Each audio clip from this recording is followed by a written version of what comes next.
Bismillahirrahmanirrahim.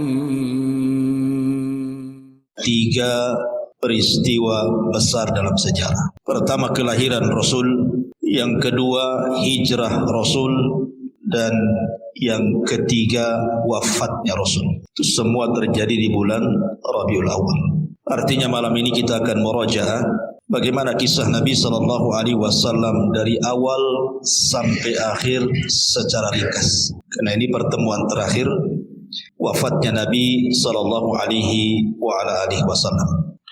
Ma'asyiral muslimin yang dimuliakan Allah Subhanahu wa taala. Nabi SAW ketika diangkat menjadi Nabi dan Rasul, Allah Subhanahu wa taala memberikan waktu terbaik atau zaman terbaik dari seluruh zaman-zaman setelahnya. Karena itu berdasarkan sabda Nabi SAW, khairun nas qarni, sebaik-baik zaman adalah zamanku. Artinya kita akan bercerita tentang masa ataupun zaman terbaik yang pernah ada dalam Islam. Itulah zaman di mana hidupnya Nabi SAW dan juga para sahabatnya. Bagaimana kisah kelahirannya, bagaimana kisah diangkatnya menjadi Nabi dan Rasul, bagaimana kisah dakwahnya, bagaimana kisah Isra dan Mi'rajnya, kemudian hijrahnya sampai peperangannya, dan diakhiri dengan wafatnya Nabi SAW. Tentu ini memerlukan waktu, jadi saya minta sabar.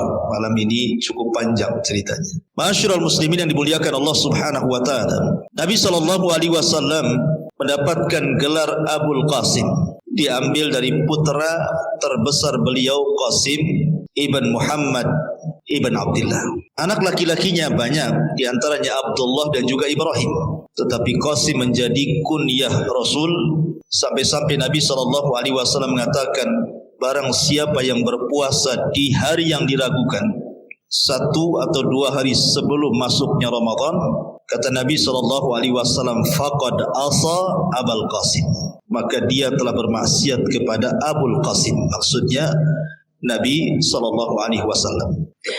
Nabi SAW terlahir dari keluarga yang suci, mulai dari ayahandanya, kakeknya, buyutnya, sampai kepada Adam. Tidak ada yang berzina. Kata Nabi SAW, kharajtu min nikahin, aku keluar dari keturunan nenek moyang yang semuanya menikah. Walam akhruj min sifahin min waladi Adam ila an waladani abi wa ummi, dan aku tidak pernah keluar dari sperma yang hina sejak zaman Adam sampai ibu bapakku melahirkan aku. Artinya secara nasab Rasul itu terpelihara. Dan kita tahu bahwa Nabi SAW adalah orang terbaik dari kabilahnya. Nabi mengatakan, innallaha astafa Kinanatan min waladi Ismail. Sesungguhnya Allah Subhanahu wa taala telah memilih Kinanah, anak terbaik dari turunan Ismail. Wastafa Quraisyan min Kinanah, dan Quraisy adalah turunan terbaik dari kabilah Kinanah. Wastafa min Quraisyin Bani Hashim, dan Bani Hashim adalah turunan terbaik dari kabilah Quraisy. Wastafani min Bani Hashim, dan saya orang terbaik dari kabilah Bani Hashim. Artinya secara nasab, secara kabilah dan keturunan, Rasul itu bukan orang biasa, tapi orang yang terkenal kemuliaannya dari turun-temurun. Adapun nasab Nabi SAW ma'ruf, orang tuanya namanya Abdullah ibnu Abdul Muttalib, ibundanya namanya Aminah bintu Wahbin. Adapun paman-pamannya di sana ada Abbas, ada Hamzah, ada Zubair, ada Muqawwim, ada Al-Harith, ada Ghaidak, Qusam, Abdul Ka'bah, kemudian Jahal atau disebut dengan Al-Mughirah, termasuk juga Abu Lahab dan Abu Talib. Itu paman-pamannya. Tetapi yang hidup sampai diutusnya Nabi dan Rasul itu cuma 4. Yang 2 beriman dan 2 kafir. Yang beriman Abbas dan Hamzah, yang kafir Abu Lahab dan Abu Talib. Cuman bedanya Abu Lahab memusuhi Rasul, kalau Abu Talib memperjuangkan Rasul. Ini paman dari bapak maksudnya. Adapun paman dari ibu, Tidak dikenal Nabi SAW punya paman dari ibu kecuali Abdu Yaghus ibn Wahab. Dan Nabi SAW pernah berbangga dengan Sa'ad ibn Abi Waqqas dan mengatakan, hadza khali falyurini mru'un khala. Inilah paman dari arah ibuku, maka mana paman kalian, kata Rasul. Membanggakan siapa? Sa'ad ibn Abi Waqqas, satu di antara 10 sahabat yang dijanjikan masuk surga. Ma'asyiral muslimin yang dimuliakan Allah Azza wa Jalla, ketika Abdullah ayahanda Nabi SAW berusia 18 tahun, ada yang mengatakan 15 tahun, maka ayahnya kemudian menikahkan dengan Aminah bintu Wahb. Artinya orang dulu itu menikah muda-muda, tidak harus menunggu 25 tahun kayak orang sekarang ya, atau sampai yang jadi lapu gitu ya, sampai kuliah lama-lama gak mau kawin juga habis kuliah itu. Kadang-kadang nunggu cari kerja, sudah kepala 4 baru sibuk cari pasangan. Ya sudah bujang lapu lah kan. Ya. Sudah tua gitu ya. Jadi kakek-kakek punya anak bayi jadinya nanti. Jadi Abdullah ini menikah dengan Aminah di usia ada yang mengatakan 18 tahun, ada yang mengatakan 15 tahun. Lah kemudian ketika mengandung Rasul kita Muhammad sallallahu alaihi wasallam, dikatakan kepada Aminah, innaka qad hamalti bi sayyidati hadhil ummah. Sesungguhnya engkau telah mengandung seseorang yang akan menjadi pemimpin umat ini. Fa idza waqa'a 'alal ardi faquli u'idzuhu bil wahid min syarri kulli hasid. Nanti kalau melahirkan anakmu, jangan lupa kau mengatakan, aku berlindung kepada zat yang satu dari setiap kejelekan orang-orang yang hasad kepadanya. Dan ketika itu Abdul Muttalib kakeknya bermimpi juga bahwa dia akan punya cucu. Dalam mimpinya disuruh untuk memberi nama Muhammad. Dan nama Muhammad itu belum ada sebelumnya. Belum ada orang yang namanya Muhammad kala itu. Berarti ketika kemudian Rasulullah SAW diberikan nama Muhammad oleh kakeknya Abdul Muttalib, itulah nama pertama di mana bayi diberikan nama Muhammad karena sebuah harapan. Muhammad itu artinya kasratul hamdi, supaya banyak yang memuji. Tetapi subhanallah, hari ini nama Muhammad itu nama terbanyak satu dunia. Tidak ada nama terbanyak di dunia melebihi nama Muhammad. Sadaqallahul azim ketika mengatakan innaka innasha ni'aka huwal abtar. Innasha ni'aka huwal abtar. Justru yang membenci wahai Muhammad seperti Abu Jahal CS, justru mereka yang abtar, terputus penyebutannya. Tapi Nabi SAW tidak terputus penyebutannya. Semua orang menyebut-nyebut nama Muhammad. Kalau orang punya anak namanya Muhammad, pasti disebut namanya. Muhammad mau kemana? Ahmad mau kemana? Seorang muadzin dia sebut namanya asyhadu anna Muhammad Rasulullah. Setiap orang yang qomat menyebutkan asyhadu anna Muhammad Rasulullah. Setiap orang yang bersalawat Allahumma salli ala sayyidina Muhammad. Setiap salat dalam tasyahud asyhadu an la ilaha illallah wa asyhadu anna Muhammad Rasulullah. Nama itu bergema hampir di seantero dunia. Ya, dan nama itu sangat terpuji sesuai dengan namanya. Muhammad kasratul hamdi, banyak pujian. Ma'asyiral muslimin yang dimuliakan Allah Azza wa Jalla. Saat lahirnya Nabi SAW, orang-orang Yahudi sibuk di Madinah. Karena ketika itu muncul bintang yang disebut dengan bintang Ahmad. Dan hanya diketahui oleh orang-orang Yahudi saja. Ketika melihat para peramal Yahudi ke langit, rupanya muncul bintang yang selama ini ditunggu-tunggu. Akhirnya kemudian orang-orang Yahudi Madinah menggedor semua rumah di kota Madinah, khususnya rumah-rumah Yahudi. Adakah wanita yang melahirkan? Adakah wanita yang melahirkan? Baik Yahudi Bani Quraidah, Yahudi Bani Kunaiqa, Yahudi Bani Nadir, atau Yahudi keturunan Arab. Rupanya di malam itu tidak ada satupun wanita Yahudi yang melahirkan. Harusnya ada yang melahirkan menurut mereka. Karena ini pertanda kelahiran seorang Nabi yang mereka tunggu-tunggu. Harusnya malam ini lahir. Rupanya mereka mendengar bahwa di Mekah ada orang yang lahir di malam itu, keturunan orang mulia Abdul Muttalib. Sedihlah orang-orang Yahudi dan menangis dan mengatakan, "Zahabat nubuwatu Bani Israel." Telah hilang kenabian dari Bani Israel dan beralih kepada orang Arab. Ma'asyiral muslimin yang dimuliakan Allah Subhanahu wa taala. Nabi SAW lahir pada hari Senin Ada yang mengatakan tanggal 8 Rabiul Awal, ada yang mengatakan tanggal 9 Rabiul Awal, ada yang mengatakan tanggal 12 Rabiul Awal. Dan orang-orang Syiah menganggap Rasul lahir pada tanggal 17 Rabiul Awal. Adapun kemudian tahunnya, karena di zaman itu kan belum ada penanggalan, sehingga belum ada nama tahunnya. Kalau sekarang sudah ada Hijriah. Kalau dulu kan tidak ada, belum ada penanggalan Hijriah, itu baru dibentuk di masa Umar bin Khattab. Sehingga kemudian untuk tahun mereka akan menasabkan kepada setiap peristiwa yang berlaku di zaman itu. Umpamanya hari ini ada gempa, kemudian 5 hari setelahnya lahir anak, berarti anak ini lahir di tahun gempa. Hari ini ada puting beliung, lahir bayi, berarti lahir bayi itu tahunnya tahun puting beliung. Gitu maksudnya. Lah kebetulan kemudian sebelum Nabi SAW lahir terjadi perang.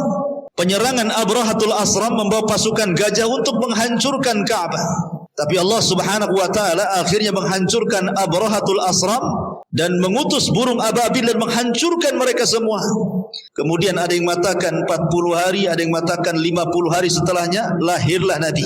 Makanya kemudian tahunnya disebut tahun gajah. 8, 9 atau mungkin 12 Rabiul Awal, tahun gajah. Nah, begitu. Ma'asyiral muslimin yang dimuliakan Allah Subhanahu wa taala. Ketika Rasul sallallahu alaihi wasallam lahir, banyak peristiwa dan kejadian ketika itu. Walaupun sebagian riwayat hampir semuanya lemah, tapi masalahnya dicantumkan di banyak kitab-kitab sejarah. Seperti ketika Nabi SAW lahir, muncul bintang Ahmad yang sudah diketahui orang-orang Yahudi yang sudah saya katakan tadi.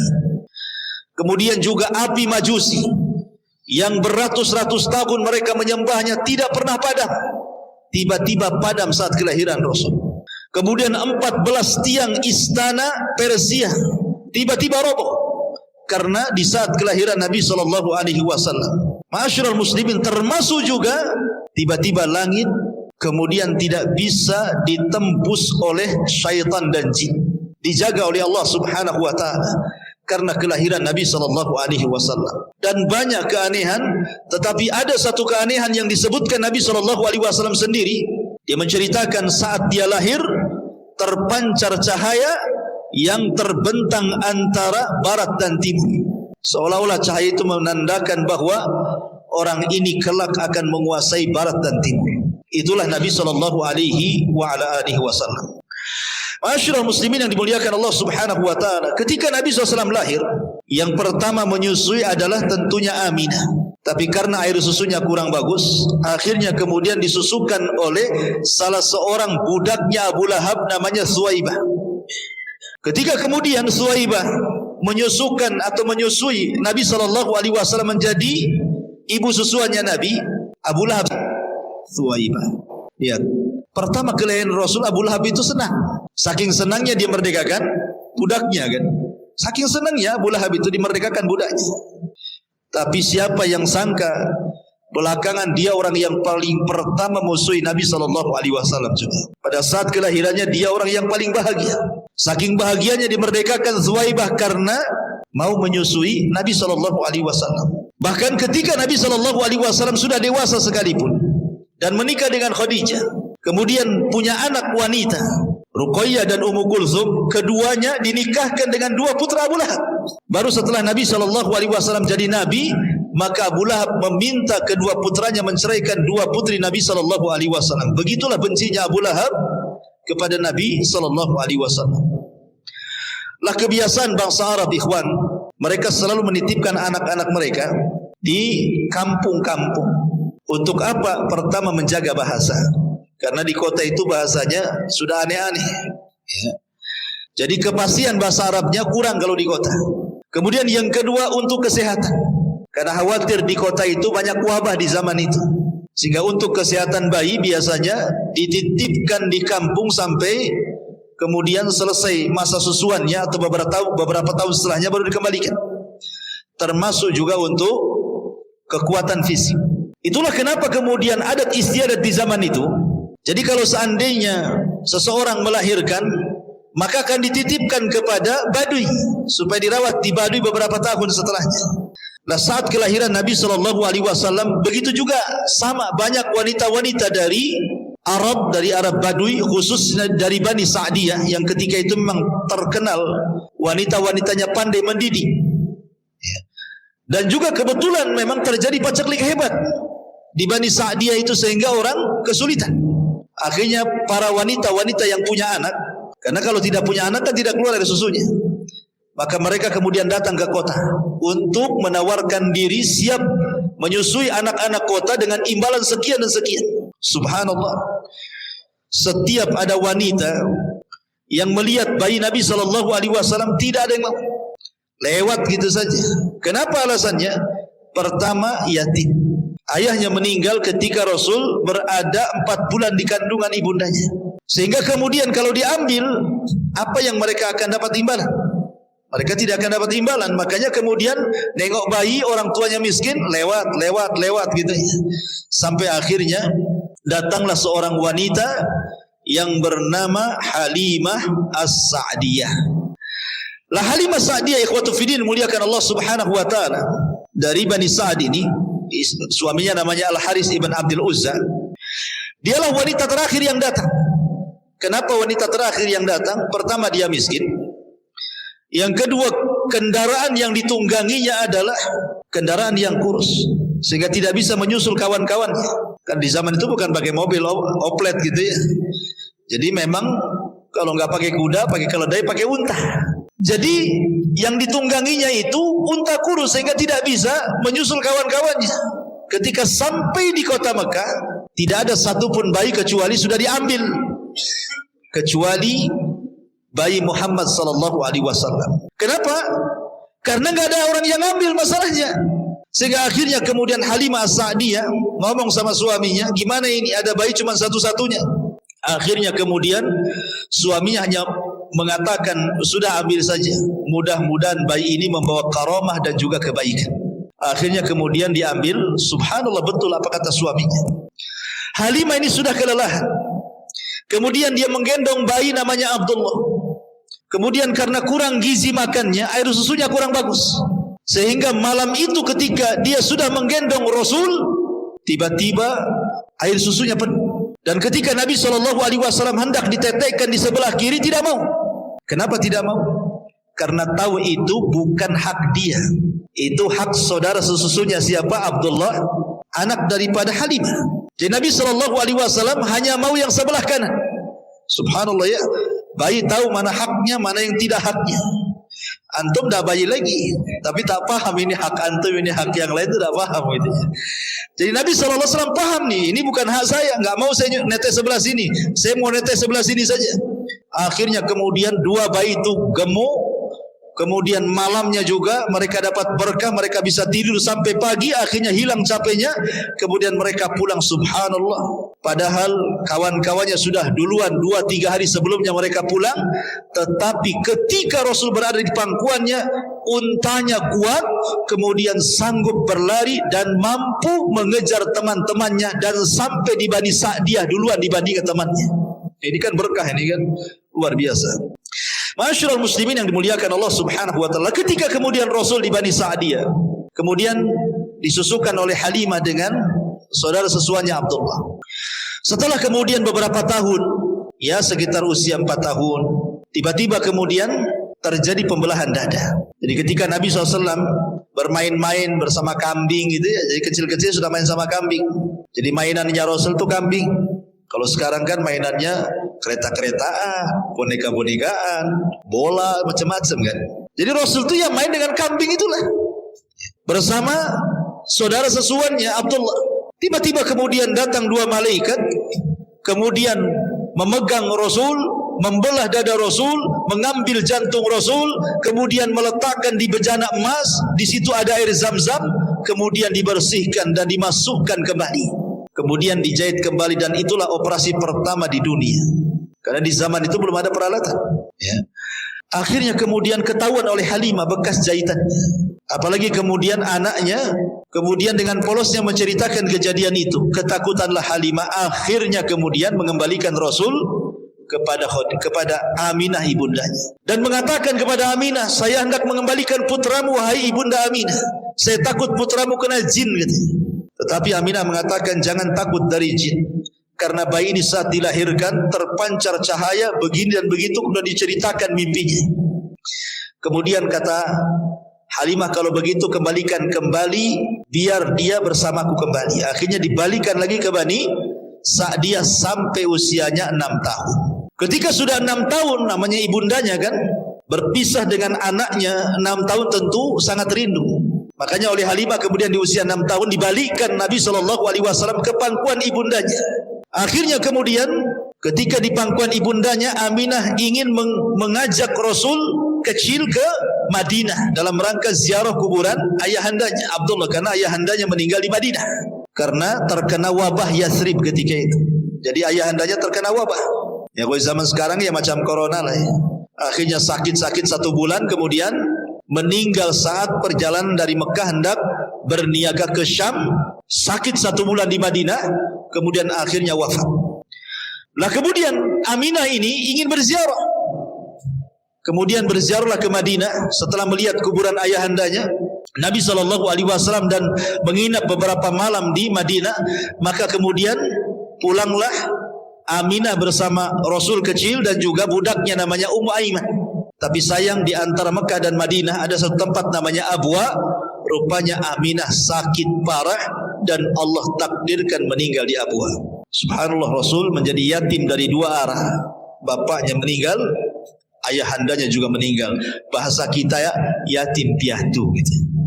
Kalau bahasa Arab enggak ada piatu, yang ada yatim saja. Lah akhirnya kemudian Ummu Aiman membawa Rasul sallallahu alaihi wasallam pulang dan dititipkan di kakeknya Abdul Muttalib. Tapi sayang hanya 2 tahun Abdul Muttalib merawat Nabi sallallahu alaihi wasallam. Ketika usia Rasul 8 tahun, Abdul Muttalib pun kemudian meninggal dan pupus usia. Kemudian Abdul Muttalib berwasiat kepada salah satu putranya Abu Talib ini untuk merawat cucunya Rasulullah SAW ini. Kenapa kemudian yang dipilih oleh Abdul Muttalib itu Abu Talib? Bukankah paman Rasul ada yang kaya? Abu Lahab kaya, Hamzah, ya kan? Kenapa mesti Abu Talib? Karena Abu Talib ini adalah saudara kandung dari Abdullah. Karena Abdul Muttalib itu banyak istrinya, ya.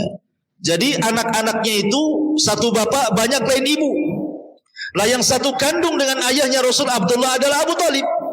Sehingga kedekatan kepada Abdullah karena satu kandung tentu lebih dekat dibandingkan saudara seibu lainnya. Makanya Abdul Muttalib menitipkan Rasul kepada Abu Talib, berwasiat untuk dirawat. Lah sejak itulah maka Nabi SAW berada di pangkuan Abu Talib sampai menikah, bahkan sampai diangkat menjadi Nabi dan Rasul, bahkan sampai berdakwah, yang kemudian meninggal saat pengepungan orang-orang Quraisy kepada Bani Hashim. Itu pun beberapa tahun sebelum hijrah Nabi SAW. Ma'asyiral muslimin yang dimuliakan Allah Azza wa Jalla. Kemudian ketika Nabi SAW berada di rumah pamannya, karena memang Abu Talib itu paling miskin sendiri, anaknya banyak pula, sudah miskin anaknya banyak. Tetapi Abu Talib sejak kecil Rasul memang lebih sayang kepada Nabi SAW dibandingkan kepada anak-anak yang lainnya. Luar biasa perlakuan Abu Talib itu kepada Rasul SAW. Wajar kalau kemudian Rasul sedih ketika Abu Talib meninggal karena tidak mengucapkan 2 kalimat syahadat, ya. Lah kemudian Nabi SAW ketika usianya 12 tahun, Abu Talib menghendaki untuk mengajarkan bagaimana cara menjadi seorang peniaga. Karena bagaimanapun orang-orang Arab, orang-orang Mekah khususnya di kala itu, mereka para peniaga handal. Jadi masuk ke urat nadi mereka, ke darah-darah mereka itu perdagangan, peniagaan. Ilmu bisnis itu sudah mengakar dan mengurat kepada orang-orang Quraisy itu, sampai Allah Subhanahu wa taala katakan li'ila fi Quraisyin ila fihim rihlatash syita'i was-sayf. Jadi kebiasaan orang-orang Quraisy itu mereka suka mengadakan rihlah, safar untuk berniaga ke Yaman dan ke Syam. Jadi usia 12 tahun itu Nabi diajak oleh Abu Talib. Tapi sayang kemudian ketika sampai di sebuah tempat, maka kemudian dia berjumpa dengan seorang pendeta namanya Buhairah Rahib. Pendeta ini yang mencegat kafilahnya Abu Talib, karena pendeta ini seorang kahin, ada yang mengatakan seorang dukun, ya. Ada yang mengatakan dia pendeta yang paling keras ekstrim di zaman itu sampai diusir dari kanisahnya, kemudian hidup di padang pasir. Jadi dia ketika melihat tanda-tanda bahwa akan lewat seorang yang akan menjadi nabi dan rasul, jadi dia tiap hari itu nunggu, setiap ada kafilah dari Arab ditunggu sama dia. Lah ketika kemudian berjumpa dengan kafilahnya Abu Talib, tiba-tiba disetop, disuruh masuk ke rumahnya dan dijamu. Ketika betul apa yang diramalkan oleh dukunnya, tiba-tiba kemudian dia diperjumpakan dengan Nabi SAW ketika itu usianya 12 tahun. Dan ketika melihat tanda-tandanya, Buhairah Rahib yakin bahwa ini seorang Nabi. Ketika ditanya oleh Abu Talib, bagaimana kau tahu ya? Kau tidak melihat setiap dia berjalan, tidak ada satu awan kecuali akan menaungi di atasnya. Tidak ada satupun pohon dan batu kecuali akan salam kepadanya.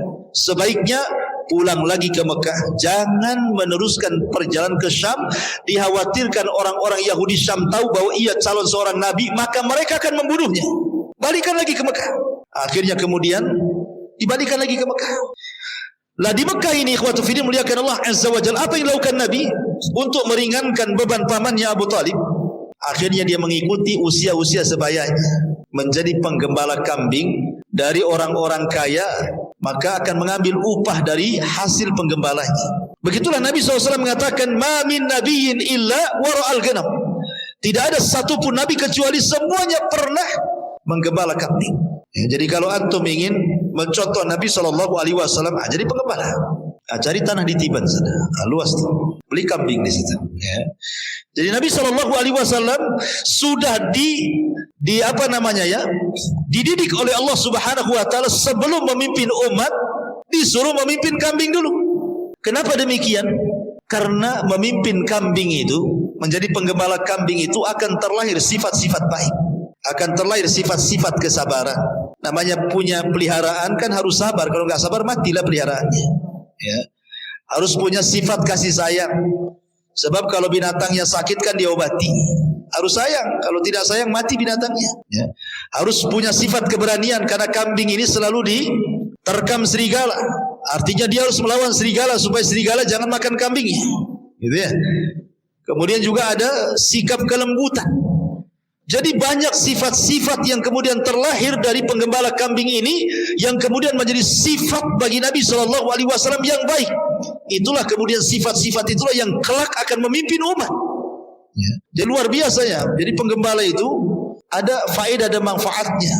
Jadi Rasul sebelum menjadi pemimpin umat disuruh memimpin kambing dulu, gitu maksudnya. Lah ketika kemudian Nabi SAW sudah berusia mungkin 18 tahun, 19 tahun, artinya kan sudah dewasa. Mulailah Rasul menyusul teman-teman yang sebayanya berniaga. Mulai berniaga dia. Tetapi ya sebelum saya ingin ceritakan berniaganya Rasul, jadi ketika dia menjadi penggembala kambing ikhwan, ya usia-usia 15 gitu ya, 16 tahun gitu. Nabi SAW itu selalu dititipi kambing. Jadi kalau umpamanya ada orang menikah, ada walimatul arus, ya kan?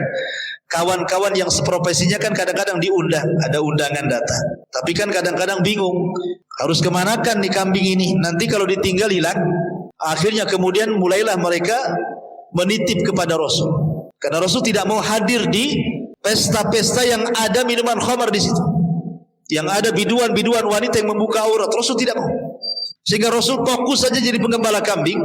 Sehingga teman-temannya itu selalu menitipkan kambing. Subhanallah, bukan 1-2 kambing yang dititipkan, itu ribuan kambing kan gitu ya. Akan tetapi apapun yang dititipkan kepada Rasul, tidak ada yang hilang, tidak ada yang sakit. Justru kambingnya makin gemuk. Sehingga kemudian teman-temannya menjuluki Rasul sebagai Shadiqul Amin. Jadi Rasul itu orangnya jujur, amanah, ya kan? Itu sejak menjadi penggembala itu kawan-kawannya selalu memuji Rasul, sehingga akhirnya kemudian tersebarlah sifat ini kepada teman-teman yang lainnya yang bukan sebagai penggembala kambing. Makanya kenapa Nabi SAW walaupun sudah diangkat jadi Nabi dan Rasul, akhirnya orang-orang musyrik pun masih menitipkan barang kan sama Nabi. Bahkan rumahnya Rasul Khadijah itu menjadi penitipan barang, atau mungkin kalau sekarang disilahkan bank syariat pertama lah, ya. Rasul itu membuat bank syariat pertama karena rumah Khadijah itu jadi wadah tempat penitipan barang. Akhirnya kemudian ketika kemudian Rasul beralih profesi dari penggembala akhir jadi pedagang, lah mulailah kemudian makin harum namanya. Bagaimana kejujurannya dalam berniaga, bagaimana supelnya, bagaimana akhlaknya, bagaimana kejujurannya dan begitu seterusnya, sehingga terdengar kepada seorang wanita tajirah, wanita miliarder, Khadijah bintu Khuwailid, wanita suci yang sudah menutup auratnya, padahal di zaman jahiliyah terbiasa buka aurat, tapi Khadijah sudah pakai jilbab. Makanya kenapa orang-orang Arab apabila keluar masuk rumah Khadijah, mereka mengatakan, aku masuk ke rumah wanita suci dan keluar dari wanita suci. Itulah ucapan orang-orang jahiliyah kepada Khadijah. Dakhaltu minat tahirah wa kharajtu minat tahirah. Mereka mengatakan seperti itu. Aku masuk ke rumah wanita suci, keluar pun dari wanita suci. Karena sudah menutup auratnya walaupun belum masuk Islam. Nabi aja belum diutus. Ya. Akhirnya kemudian cobalah Khadijah melobi Nabi SAW untuk berniaga dengan dia dengan cara sistem mudharabah. Mudharabah itu artinya Khadijah yang punya modal, Rasul yang memainkan modalnya. Maka setelah kemudian beberapa kali kemudian berniaga menggunakan harta Khadijah dan selalu mendapatkan keuntungan besar, Khadijah makin penasaran. Akhirnya kemudian Khadijah mengirim gulamnya, budaknya namanya Maisarah. Maisarah, sekali-kali kau temani Muhammad itu berniaga ke Syam. Catat segala sesuatu peristiwa yang terjadi, baik sebelum berjalan, baik di tengah perjalanan, baik ketika sampai di Syam, baik ketika berniaga, kemudian pulangnya dan sampai lagi ke Mekah. Jangan ada yang terlewatkan catatannya. Akhirnya Maisarah pun mengikuti apa yang disarankan Khadijah. Sepanjang jalan diperhatikan oleh Maisarah itu. Dan luar biasa Maisarah mencatat bagaimana akhlak yang tinggi daripada Rasul SAW dan keajaiban-keajaiban selama perjalanan. Termasuk batu mengucapkan salam, pohon mengucapkan salam, awan kemudian menaungi Rasul. Sampai akhirnya dia berjumpa dengan seorang pendeta dan pendeta mengatakan bahwa temanmu ini bukan orang biasa. Dia pasti jadi seorang nabi katanya. Makin yakin lagi Maisarah ini ketika pulang ke Mekah diceritakan kepada Khadijah. Dari situlah kemudian tertanam benih-benih cinta Khadijah kepada Rasul sallallahu alaihi wasallam dan meminta kepada Nafisah, saudarinya untuk menanyakan kepada Nabi sallallahu alaihi wasallam kesiapan dia mau enggak menikah dengan Khadijah. Tapi Nabi sallallahu alaihi wasallam orang beradab. Dia tidak lantas mau enggak kayak gitu. Itu antum itu kayak gitu. Ya, apalagi perantau, ya kan, susah di Batam, tahu-tahu ada janda kaya, cantik, rumahnya megah, pengusaha, ngelamar antum pula. Saya yakin antum enggak usah mengganggukan, besoklah kita jadi. Artinya bahwa Nabi SAW itu beradab, tidak langsung mengiyahkan apa yang dikatakan Nafisah. Dia mengatakan tunggu dulu, saya punya orang tua, maksudnya Abu Talib, saya akan tanya dulu.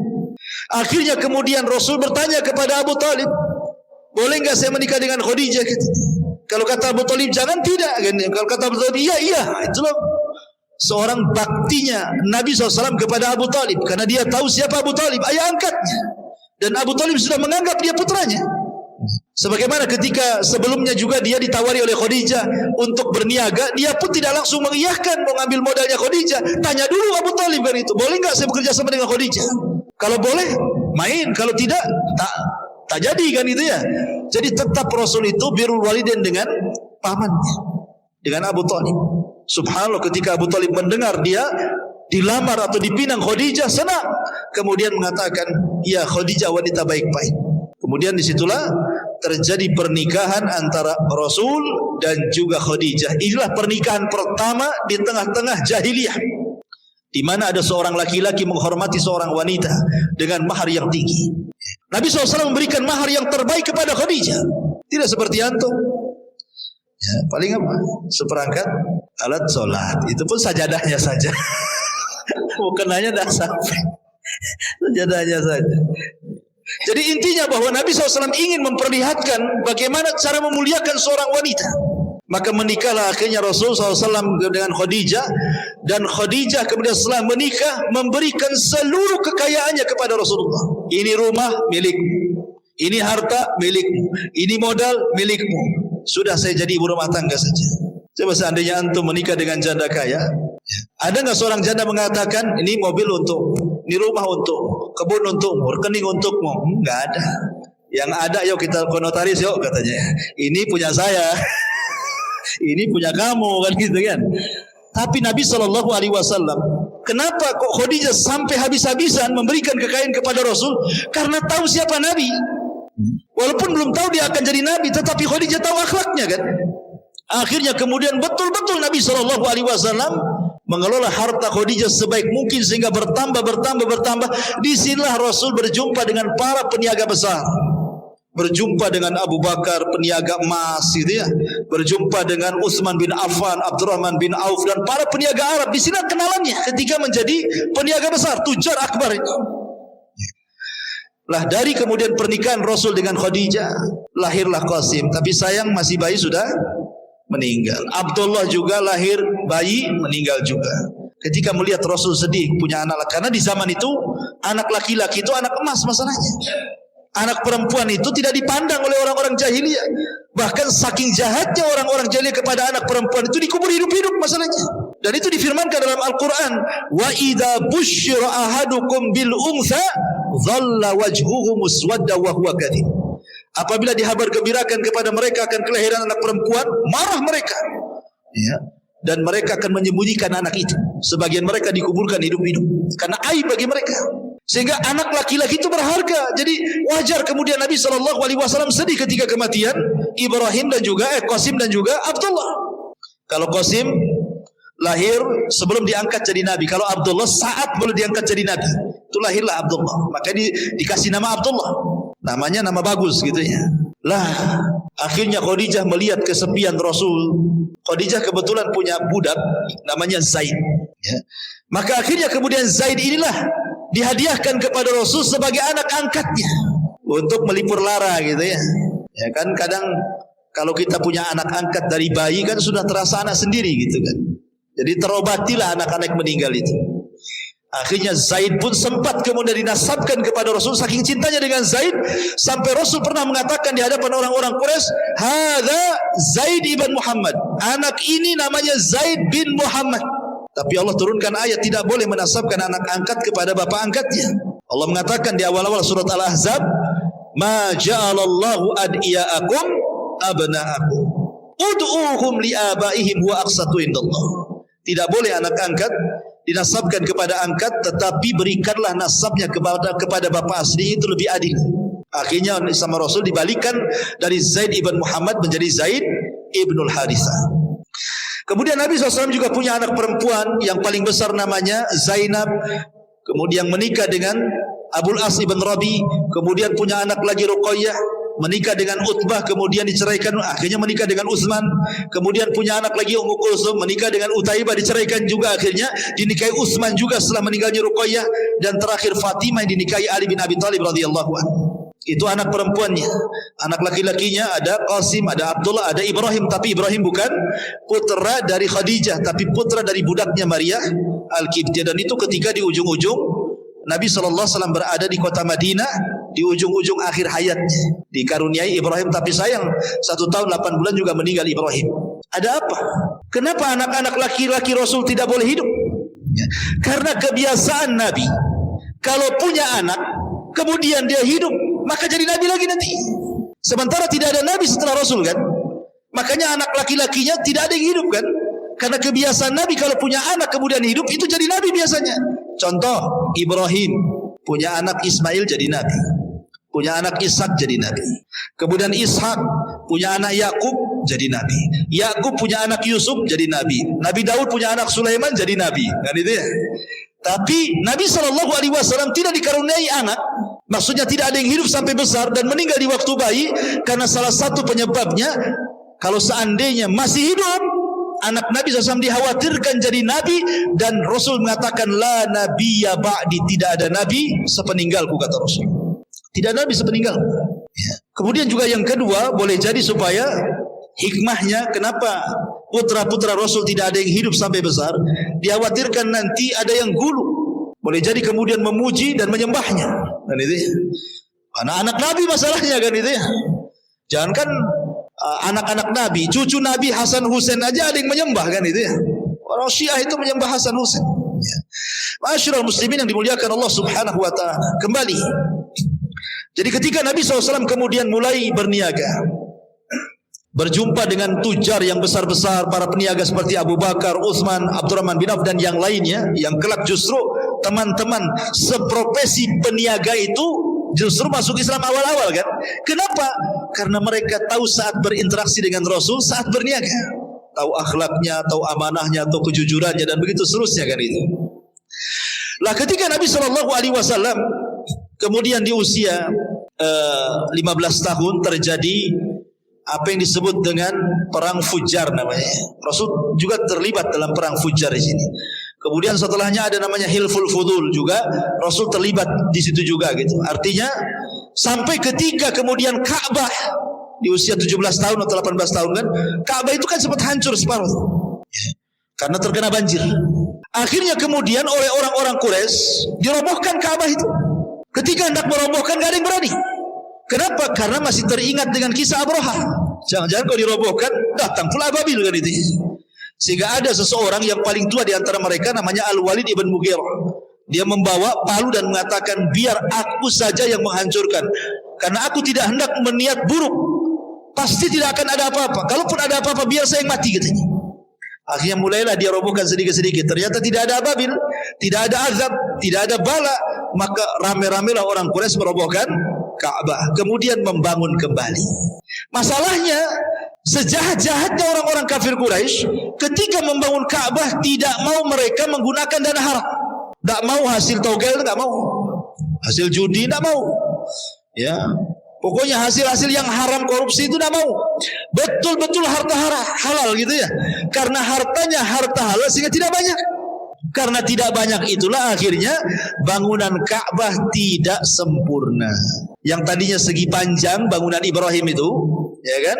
Akhirnya cuman separuh jadi kotak. Jadi separuhnya dibuat lingkaran pakai tembok gitu ya. Dan kita lihat kalau gambar Ka'bah begini, di sini ada tembok melingkar kan, itu namanya Hijr Ismail. Dulu masuk tuh di dalam tuh. Tapi karena kurang dana terpaksa dikeluarkan dan ya hanya separuh saja yang dibangun kan itu. Walaupun sempat kemudian di zaman Abdullah ibn Zubair dimasukkan, tapi dihancurkan lagi di zaman Abdul Malik ibn Marwan. Intinya bahwa Rasul ikut juga kemudian membangun Ka'bah itu. Lah ketika peletakan Hajar Aswad itu yang kemudian banyak masalah. Masing-masing kabilah ingin meletakkan Ka'bahnya masing-masing dan hampir perang. Tapi kemudian akhirnya orang bijak mereka mengatakan, tunggu, yang berhak memindahkan itu orang yang keluar dari sana gitu. Rupanya yang keluar Rasulullah gitu ya. Ketika Nabi SAW kemudian disuruh mengangkat batu Hajar Aswad itu, kata Rasul, tidak, ini kerja rame-rame, kerja bareng-bareng, kerja bakti. Sebaiknya ambil kain, kemudian diletakkan di atas kain itu, masing-masing kabilah megang ujungnya. Akhirnya semua kabilah mengangkat Hajar Aswad dan meletakkan di situ. Lihat bagaimana Rasul bisa menyatukan umat saat itu padahal belum diangkat jadi Nabi dan Rasul. Singkat cerita, akhirnya Nabi SAW kemudian setelah menikah dengan Khadijah, kemudian punya anak laki-laki dan perempuan. Kemudian Nabi SAW betul-betul di puncak popularitas, di puncak karir, kekayaannya makin melimpah gitu ya, persahabatannya makin luas. Karena juga bagaimanapun namanya seorang peniaga itu akan lebih banyak relasi dibandingkan bisnis yang lain. Karena dia kan kesana kemari gitu ya. Lain dengan orang PT, ya sesama PT aja dikenal. Ya kan, orang kantor ya sesama kantor aja. Kalau peniaga walaupun jual es cincau kemana-mana, kenal orang semua. Kenal, masuk gang sana, gang sini, semua dimasuki dia. Jadi pedagang itu lebih luas ya jangkauannya gitu ya. Lah ketika di usia Nabi SAW ke 37 tahun, itu di puncak karir beliau, betul-betul sudah kaya raya. Apalah yang dikehendaki Nabi coba? Istri cantik, soleha, kaya, taat, anak banyak, kekayaan melimpah, orang-orang memuji dia sadiqul amin. Apa yang dicari manusia? Ini yang dicari kita. Ya, kalau antum jadi orang kaya, semua orang muji antum. Ya, antum punya istri cantik, anak-anak banyak, bisnis lancar, apalagi yang antum cari? Paling antum cari kawin lagi. Kalau laki-laki kan itu.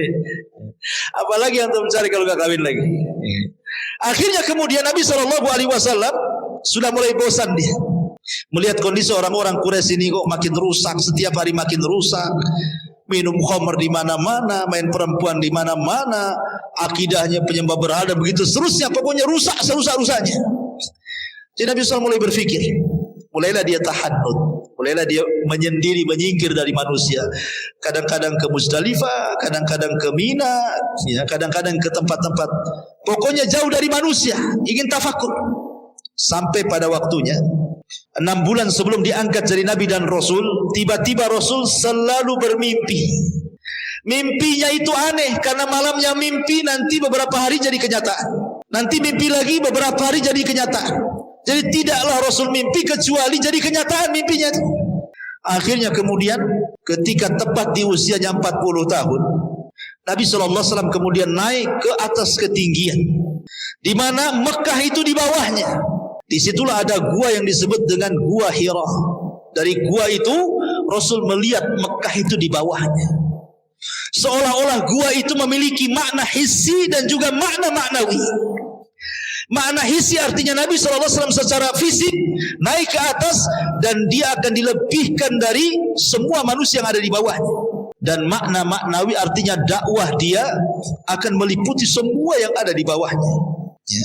Maka Nabi SAW mulailah kemudian masuk ke dalam gua itu tepat di bulan Ramadan, membawa bekal selama 1 bulan, tidak pernah keluar dari gua itu, tafakur saja. Ya, tafakur. Rupanya tepat di tanggal, atau ada yang mengatakan di tanggal 17 Ramadan, ya. Tetapi yang betul adalah di tanggal-tanggal ganjil di akhir-akhir Ramadan. Entah 21, entah 23, entah 25, entah 27, entah 29, pokoknya di tanggal-tanggal ganjil di bulan Ramadan. Tepat di waktu subuh datang Jibril. Dan sebenarnya kedatangan Jibril sudah dimimpikan Nabi. Makanya Nabi tidak kaget gitu ya. Datang Jibril dalam bentuk manusia yang ganteng, yang rapi, yang bersih, yang harum. Tiba-tiba datang, kemudian salaman, kemudian memeluk Nabi. Kemudian kata Jibril, "Iqra ya Muhammad." Baca wahai Muhammad. Nabi SAW memahami Iqra itu artinya membaca tulisan. Sementara Rasul tidak bisa menulis, tidak bisa membaca. Makanya Rasul dengan tegas, "Ma'ana biqari," aku tidak bisa baca. Kata Jibril, "Iqra," baca. Kata Rasul, "Ma'ana biqari," aku enggak bisa baca. Sampai 3 kali. Akhirnya Jibril mengatakan, "Iqra bismi rabbikal ladzi khalaq, khalaqal insana min 'alaq, iqra wa rabbukal akram, alladzi 'allama bil qalam, 'allamal insana ma lam ya'lam." 5 ayat suratul 'Alaq turun sebagai pengesahan SK didaulatlah Rasul menjadi nabi. Dengan turun 5 ayat surah Al-Alaq berarti resmi dia jadi nabi. Kemudian Nabi SAW setelah itu, setelah peristiwa itu, tidak pernah berjumpa dengan Jibril lagi. Tidak pernah berjumpa. Dia bolak-balik ke gua, tidak ketemu lagi. Dia bolak-balik ke gua selama 6 bulan, terus setiap bulan dia balik lagi, tidak ketemu lagi dengan orang itu. Sehingga Nabi SAW menyangka bahwa itu adalah jin, setan atau apa gitu kan, karena cuma sekali saja. Akhirnya kemudian setelah 6 bulan lewat, Rasul sudah sesak, itu siapa yang menjumpai saya sebenarnya. Setelah 6 bulan lewat, tiba-tiba kemudian Rasul ketika berjalan ke Gua Hira mendengar ada suara di atas memanggil-manggil, "Ya Muhammad," gitu. "Ya Muhammad," gitu. Rupanya dia tengok-tengok tak ada apa-apa. Rupanya ketika melihat ke atas ada Jibril di atas dalam bentuk aslinya. Kalau tadi ke gua kan dalam bentuk manusia, di langit dalam bentuk asli, kawan. Memiliki 600 sayap. Satu sayap terbentang saddal ufuk, dari mulai terbit matahari sampai terbenamnya itu. Satu sayap saja itu. Sehingga seolah-olah kalau kita melihat ke depan sayap Jibril, ke belakang sayap Jibril, samping kiri kanan sayap Jibril, itu baru satu sayap tuh. Demikian besarnya sayap Jibril. Bagaimana Jibrilnya? Itu baru sayapnya tuh. Akhirnya kemudian Rasul pun ketakutan, menggigil dia. Gimana enggak menggigil? Kita saja ketemu ular piton aja menggigil. Ya.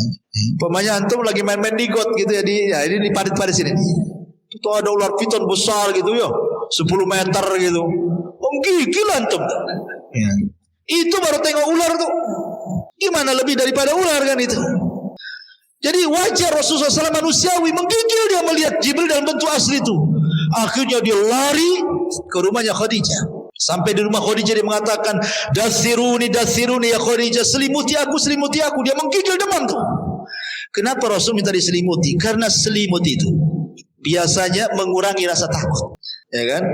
Antum kalau ketakutan pasti ambil selimut, gitu ya. Kurangilah kan, kurangi takut diselimuti itu. Apalagi ada istri dalamnya, makin hilang takut. Jadi Khadijah itu ingin supaya mengurangi rasa takut Nabi.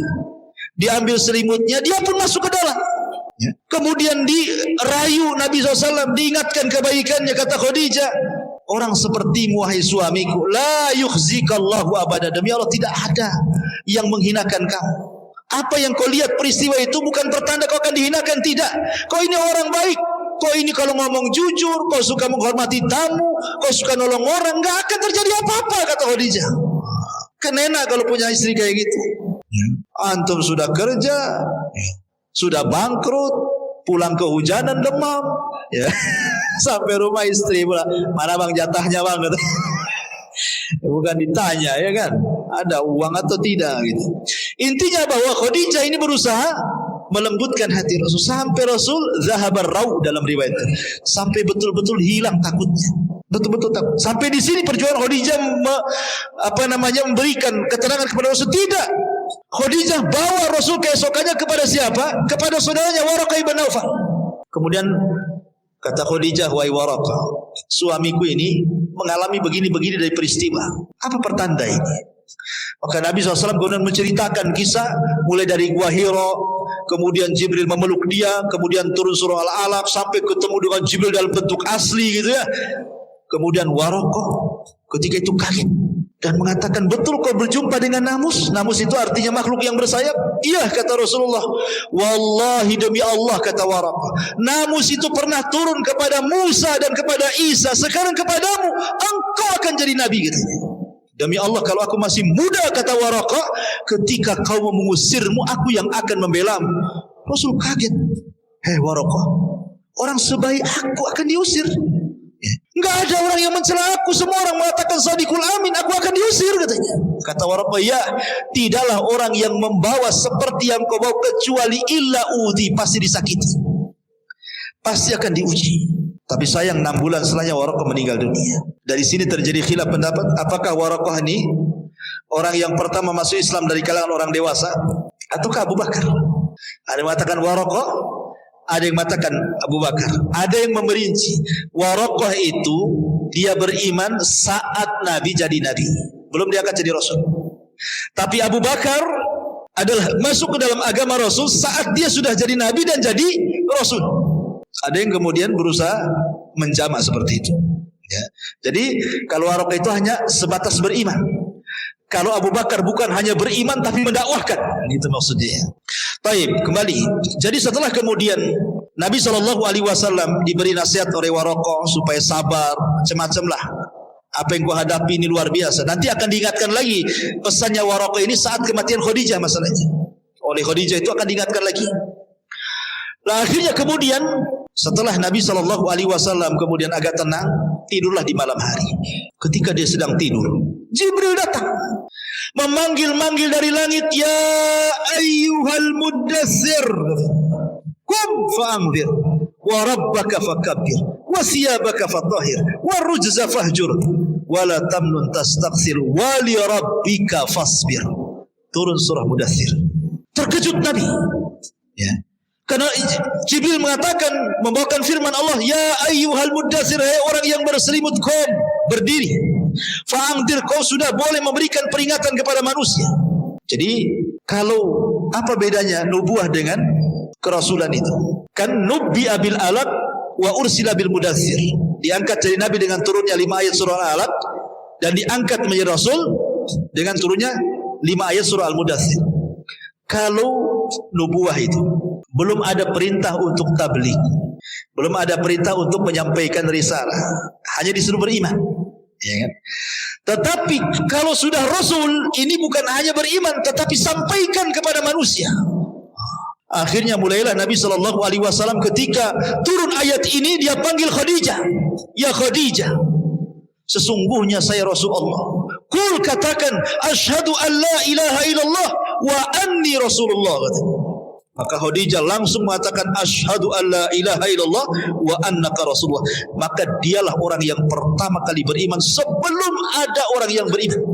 Belum ada orang laki-laki beriman. Belum ada anak-anak beriman. Khadijah yang pertama kali mengucapkan asyhadu an la ilaha illallah wa annaka Rasulullah.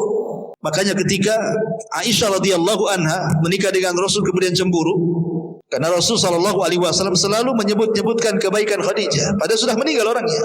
Kata Aisyah, Rasul, kenapa lah kau ini menyebut-nyebut nenek-nenek, maksudnya yang sudah tua. Khadijah sudah tua, sudah meninggal pun di hadapanmu ada gadis cantik, katanya. Cemburu Khadijah. Ya.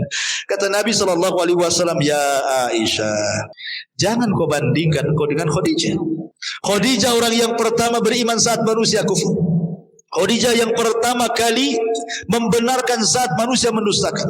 Khadijah yang pertama kali menginfakkan seluruh hartanya di saat manusia bakhil. Dari perut Khadijah semua lahir keturunanku. Apa kau bisa berbanding dengan Khadijah? Ya, enggak bisa. Enggak bisa dibandingkan, kata Nabi SAW dengan Khadijah itu. Masyarul muslimin yang dimuliakan Allah Subhanahu wa taala. Akhirnya Khadijah pertama yang beriman, diajaknya anak-anaknya, ya, Ruqayyah, Zainab, semua diajak masuk Islam. Termasuk kemudian budaknya Zaid ibn Harithah masuk Islam. Termasuk Ali bin Abi Thalib yang ketika itu jadi anak angkat Rasul di usia 10 tahun juga diajak masuk Islam. Artinya Rasul dimulai dari keluarga. Istrinya, anak-anaknya, anak angkatnya, budaknya, semua masuk Islam. Baru kemudian keluar, berjumpa dengan Abu Bakar, akhirnya masuk Islam. Abu Bakar kemudian ngajak Utsman masuk Islam, ngajak Tolha masuk Islam, Abdurrahman bin Auf masuk Islam, Abu Ubaidah bin Jarrah masuk Islam. Akhirnya 10 sahabat yang dijanjikan masuk surga rata-rata Islam di tangan Abu Bakar. Dan itu berlangsung selama 3 tahun.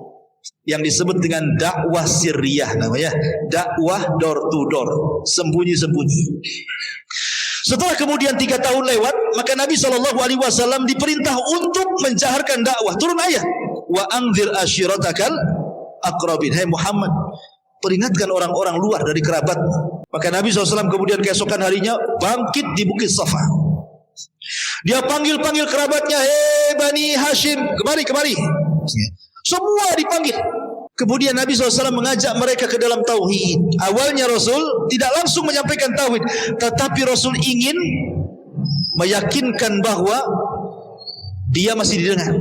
Kata Nabi SAW, bagaimana pendapat kalian kalau ada tentara di belakang Bukit Abi Qubais ini, yang sekarang jadi istana raja itu, Bukit Abi Qubais, ada tentara yang akan menyerang kalian. Percaya enggak dengan ucapan? Mereka mengatakan, percaya wahai Muhammad, karena engkau tidak pernah berdusta. Ya. Jadi kalau orang yang jarang berdusta kalau ngomong pasti dipercaya. Kalau orang banyak dusta sekali ngomong, walaupun benar, hoax kan gitu, hoax gitu. Padahal benar tuh, karena dikenal suka dusta masalahnya. Artinya bahwa kalau orang suka jujur, maka ditulis di hadapan Allah dan distempel dahinya, engkau ini penjujur. Manusia pun percaya dengan dia. Tapi kalau orang dusta itu susah dipercaya. Ya. Nitip dompet mau wudu saja, nggak percaya sama dia. Saya bawa aja gitu. Masyarul muslimin yang dimuliakan Allah Azza wa Jalla. Akhirnya kemudian Nabi SAW mulai mendakwahi kerabatnya. Saat Rasul menyampaikan tauhid, mengajak manusia di tengah-tengah kerabatnya, rupanya di tengah-tengah kerabatnya muncul pamannya Abu Lahab. Maki-maki Rasul, marah-marah mengatakan, ya Muhammad, alihada jama'atan. Muhammad, untuk ini kau kumpulkan kami. Saya kira untuk apa? Tabban laka sairul yaum, katanya. Celaka engkau dari mulai awal sampai akhir, katanya. Celaka engkau. Dicaci maki Rasul di hadapan orang. Rasul ini dia berakhlak. Ini pamannya, ya. Jangankan kepada pamannya, kepada orang lain pun Rasul tidak akan menjawab cacian dengan cacian, makian dengan makian. Rasul diam sajalah dicaci maki. Dan itu akhlak Nabi. Kalau kita kan tidak bisa. Dia caci kita maki balik. Itu. Nah, Rasul diam saja, dicaci maki pamannya di hadapan orang lagi, ikhwan. Kan memalukan itu. Tapi Rasul diam. Tapi Allah diam? Tidak. Allah tidak diam. Man 'ada li waliyan faqad adzantuhu bil harb. Siapa yang memusuhi waliku, maka dia telah memandangkan perang bersamaku, kata Allah. Tidak bisa. Allah kemudian mengutus Jibril. Jibril, sampaikan kepada Rasulku. Akhirnya Allah menitipkan wahyu kepada Jibril. Kemudian Jibril datang kepada Rasul. Rasul masih sedang berdiri di Bukit Safa. Orang-orang Arab masih ada di situ. Kerabat-kerabat. Tiba-tiba Jibril memasukkan ke dalam hati Rasul suratul Lahab. Suruh dibaca di depan manusia. Maka Rasul mengatakan, A'udzu billahi minasyaitonir rajim. Bismillahirrahmanirrahim. Tabbat yada Abi Lahab wa tab. Celaka kedua tangan Abi Lahab. Wa tab, dan celaka. Ma'agna anhu maluhu wa ma kasab. Harta dan anaknya percuma, tidak bermanfaat di hadapan Allah. Sayasla naran dzata lahab. Dia akan masuk ke neraka yang menyala-nyala. Wa imra'atuhu, istrinya juga sama, Ummu Jamil Arwa bintu Harb itu. Hammalatal hatab, bawa kayu bakar ke sana kemari. Fi jidha hablum min masad. Nanti di akhirat kalung yang dijual untuk musuh Nabi akan diganti dengan kalung sabut kelapa dan akan menyala di lehernya. Orang Arab itu, mereka tidak pernah mendengar Quran. Baru kali itulah mereka mendengarkan Quran. Sehingga mereka menyangka itu syair. Dan mereka terbiasa menghafal syair. Ketika Rasul menyebutkan tabbat yada Abil, karena ini pendek, terekamlah di otak-otak orang-orang yang hadir di situ. Disangkanya Rasul sedang bersyair. Pulanglah setelah kejadian itu, mereka pun membaca di rumah ini tabbat yada, di tabbat yada, di pasar tabbat yada. Apa enggak stres Abu Lahab itu? Stres Abu Lahab itu sebagian. Karena semua baca tabbat yada disangka syair. Di mana-mana baca tabbat yada itu. Subhanallah. Dan Allah subhanahu wa ta'ala maha adil. Karena Abu Lahab yang pertama kali memuji Rasul sebelum ada Abu Jahal dan yang lainnya, Allah letakkan surah Tabbat itu di surat yang paling pendek dalam juz amma. Allah tidak sisipkan di Al-Baqarah, di Al-Imran, nanti jarang orang baca, ya. Tapi Allah letakkan di surat yang paling pendek di juz amma, sehingga orang semua hafal. Anak kecil hafal, antum hafal, ya. Bahkan imam itu tabas terus tuh kalau baca. Seolah-olah Abu Lahab ini dikutuk sampai kiamat tuh sama imam-imam tuh. Coba bayangkan, di al-jaza min jinsil amal nih kan. Balasan itu sesuai dengan amalannya. Akhirnya kemudian Arwa bintu Harbin atau Ummu Jamil kunyahnya mendengar suaminya diejek dengan turunnya surah Alam. Dia kan gak hadir di majelis itu. Marah dia sama Rasulullah SAW. Dibawanya batu. Dicarinya Nabi SAW. Rupanya Rasul sedang duduk bersama Abu Bakar bersender di kiswah Ka'bah. Dari kejauhan kata Abu Bakar, Rasul, ada istrinya Abu Lahab. Ingat, Arwa bintu Harbin bukan orang biasa. Arwa bintu Harbin ini saudarinya Abi Sufyan. Abi Sufyan ini sekelas Abu Jahal, pemimpin Quraisy. Bahkan dia yang memimpin orang-orang Quraisy di perang Uhud sehingga kaum muslimin kalah. Jadi Arwa bintu Harbin ini saudari daripada Abi Sufyan bintu Harbin. Ya, karena Abu Lahab itu orang kaya. Dari paman Rasul yang paling kaya itu Abu Lahab. Kemudian ganteng, maka disebut Lahab. Kenapa Abu Lahab disebut Abu Lahab? Karena gantengnya. Orang Arab menyebutnya Abu Lahab. Lahab itu artinya cahaya yang keluar dari api, saking gantengnya. Ya. Jadinya Abu Lahab itu juga dapat istri bukan orang sembarang kan, bukan wanita kaleng-kaleng kan gitu ya. Tentu wanita pejabat juga ya kan, menikah. Jadi Abu Bakar dikejar, ngapain tuh Arwa bintu Harbin mau ke sini wahai Rasul? Biarin aja, biarin. Kau akan lihat sendiri. Ketika sudah sampai di depan Rasul, Allah butakan matanya. Nabi di depannya enggak kelihatan. Kata Arwa bintu Harbin, ya Abu Bakrin, aina sahibu? Mana kawan? Abu Bakar lirik-lirik Rasul. Rasul yang ngasih tanda saja. Ya. Kok bisa lihat depannya, kok enggak nampak dia?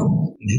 Kemudian kata Abu Bakar, masya'nuki ya Ummu Jamil, mau apa kau mencari temanku? Maksudnya Rasulullah SAW. Maka dia mengatakan, balagani, katanya, telah sampai kepadaku, katanya kan, bahwa dia mencela suamiku. Kemudian dia membacakan bait syair, mudhammaman asaina wa amrahu qalaina, ila akhir syair itu. Dia menyebut Muhammad itu menjadi mudhammam. Muhammad itu artinya banyak pujian, mudhammam itu banyak celaan. Aina mudhammam, mana mudhammam, katanya, sambil pegang batu. Kata Abu Bakar, mau apa kamu itu?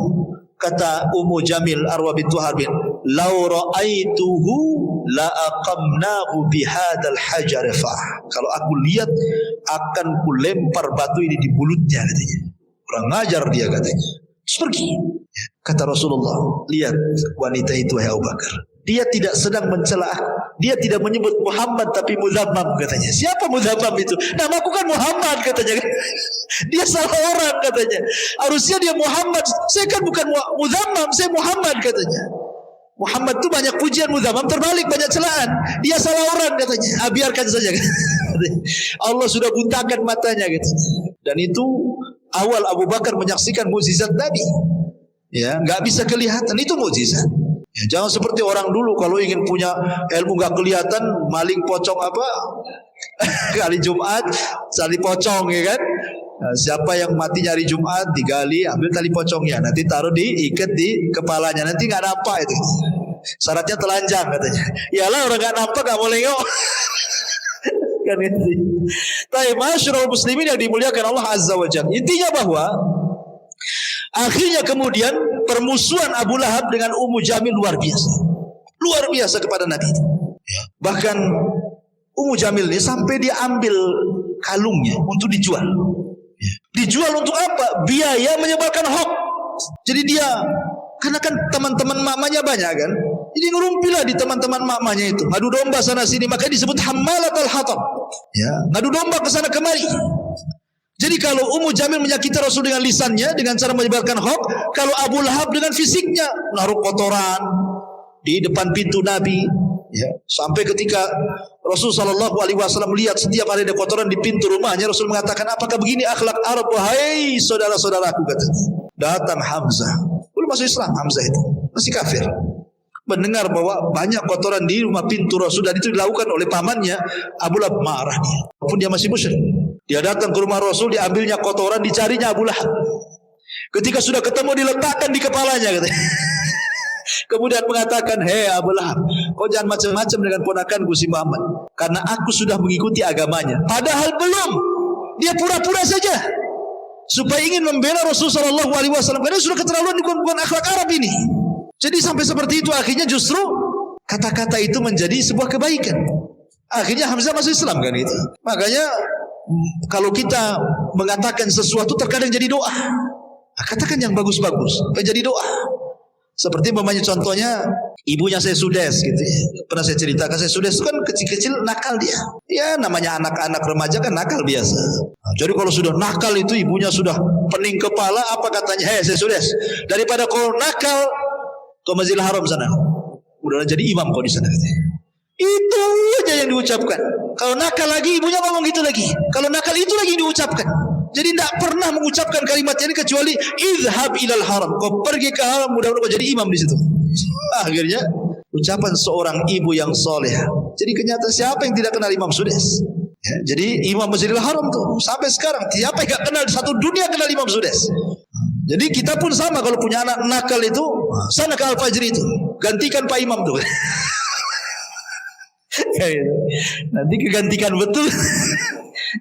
Artinya kan mudah-mudahan jadi ini enggak mati aja kalau katanya. Toto ketabrak mati betul. Ya. Jadi jangan sampai kemudian seseorang itu mengucapkan kalimat buruk apalagi ke anak itu. Nanti jadi kenyataan. Baik, kembali. Akhirnya kemudian permusuhan terus sampai pada waktunya. Akhirnya kemudian Nabi SAW betul-betul diperangi oleh orang-orang kafir Quraisy. Tampilah Abu Jahal, tampilah Umayyah, tampilah kemudian Al-Walid. Macam-macam musuh-musuh Nabi SAW akhirnya mulai menyakiti Rasul. Ya, terlalu panjang kalau saya ceritakan. Intinya bahwa mereka melakukan permusuhan kepada Nabi SAW. Sampai akhirnya mereka dengan cara lembut tidak bisa, dengan cara kasar tidak bisa, balik lagi ke lembut tidak bisa. Akhirnya mereka memutuskan untuk membunuh Nabi. Mereka ngomong kepada Bani Hashim, serahkan Muhammad kepada kami biar kami bunuh. Kata Bani Hashim, tidak. Kami tidak akan menyerahkan orang kami. Kalau begitu kalian akan kami keluarkan dari Quraisy, dari Mekah, dan kami akan boikot semua makanan, tidak ada yang sampai kepada kalian. Kalian tidak boleh bicara dengan kami tidak akan bicara dengan kalian. Wanita kalian tidak boleh menikah dengan laki-laki kami ataupun sebaliknya. Begitu semuanya diketatkan sehingga terjadi kemudian hisar, boikot selama 3 tahun. Sampai orang-orang Bani Hashim ini saking kelaparannya makan daun karena tidak ada makanan masuk. Dari situlah kemudian harta Khadijah habis, harta Nabi habis. Karena untuk memberi makan Bani Hashim yang ketiga terjadi pemboikotan 3 tahun lamanya. Sampai akhirnya kemudian setelah berakhir pemboikotan itu, setelah itulah kemudian terjadi apa yang disebut dengan Amul Hazni, tahun kesedihan. Kenapa? karena beberapa bulan setelah pemboikotan ini Abu Thalib meninggal. Subhanallah. Setelah beberapa bulan setelah meninggalnya Abu Thalib, meninggal pula Khadijah, istri Nabi SAW. Maka semakin sempitlah dakwah Rasul karena orang-orang itu semakin berani. 18 kabilah mengancam Rasul, jangan berdakwah. Kau sudah tidak ada siapa-siapa lagi yang melindungi kamu. Kalau tidak kami bunuh. Akhirnya Rasul sudah tidak bisa berdakwah terang-terangan, kembali ke dakwah sirriyah, dakwah ketidak terang-terangan. Dia hanya bisa ngajak ya sebisanya diajak, karena sudah nggak bisa terang-terangan lagi, karena diancam dibunuh. Akhirnya semakin buruk suasananya. Maka Rasul kemudian beringin mencari areal baru untuk berdakwah. Terpikir hendak ke Taif. Kemudian sampai di Taif sama juga rupanya. Orang Taif ini nggak menerima dakwah Rasul, baru beberapa hari saja sudah diusir. Lebih ganas lagi, dilempari sama batu, perempuannya mencaci maki, anak-anaknya naruh duri di jalan, macam-macam, sampai akhirnya Rasul kemudian harus tinggal di kebun kurma milik Utbah dan Syaibah. Disitulah kemudian ketika Rasul salat fajar, datang pula 7 jin dari Yaman masuk Islam. Ketika orang-orang Taif tidak masuk Islam, jin pula yang masuk Islam. Ya, Allah kasih. Ya, ketika alam nyata tidak masuk Islam, alam gaib masuk Islam. Ya, jin-jin masuk Islam. Turunlah surah Jin, kul uhiya ilayya annahu istama'a nafarun minal jinni faqalu inna sami'na qur'anan ajaba. Baik, intinya kemudian Rasul bisa berhasil masuk ke Mekah. Lah ketika berhasil lagi masuk ke Mekah karena ada perlindungan dari Adi bin Mut'im, akhirnya kemudian Nabi SAW sudah tidak bisa sama sekali berdakwah, sesak dada Nabi. Dari situlah kemudian Rasul ingin menghibur Rasul. Terjadilah peristiwa yang disebut dengan Isra dan Mi'raj. Ingin dihibur. Namun sebelum terjadi Isra Mi'raj, ketika Rasul berada di Hatim, di rumah Ummu Aiman, Jibril datang. Kemudian membelah dada Nabi kedua kalinya, membersihkan kembali hatinya supaya makin lebar lagi. Alam nashrah laka sadrak, ya, supaya dada Nabi lebih menerima lagi kondisi. Dibersihkan dadanya dari sifat hasad, dengki, dendam, marah, semua dibersihkan, tidak ada lagi. Setelah itu kemudian diperjalankan dari Masjidil Haram ke Masjidil Aqsa yang disebut dengan Isra. Kemudian diperjalankan dari Masjidil Aqsa ke Sidratil Muntaha yang disebut dengan Mi'raj. Disitulah Rasul dapat pelajaran besar untuk menghadapi dakwah ke depan. Di langit pertama dia berjumpa dengan Nabi Adam. Adam itu hijrah dari sorga ke bumi, maka dia akan hijrah dari Mekah ke Madinah. Berjumpa dengan di langit kedua dengan Yahya ibn Zakaria dan Isa ibn Maryam. Seolah-olah nanti setelah hijrah engkau wahai Muhammad, engkau akan disakiti seperti dua nabi disakiti. Dari mana? Dari orang-orang Yahudi. Yahya dipenggal lehernya, jadikan mahar wanita pelacur. Nabi Isa diburu untuk dibunuh, kemudian diangkat ke langit. Maka engkau pun sama akan mengalami hal yang sama. Orang-orang Yahudi akan berusaha menyakitimu, bahkan sampai membunuhmu. Dan betul, upaya pembunuhan sudah ada, ya. Seperti perang Bani Nadir. Kenapa Rasul merangi Bani Nadir? Karena Rasul mau ditimpakan batu dari atas rumah. Kemudian Zainab bintu Haris, seorang wanita, setelah perang Khaybar diracun, meracun Nabi.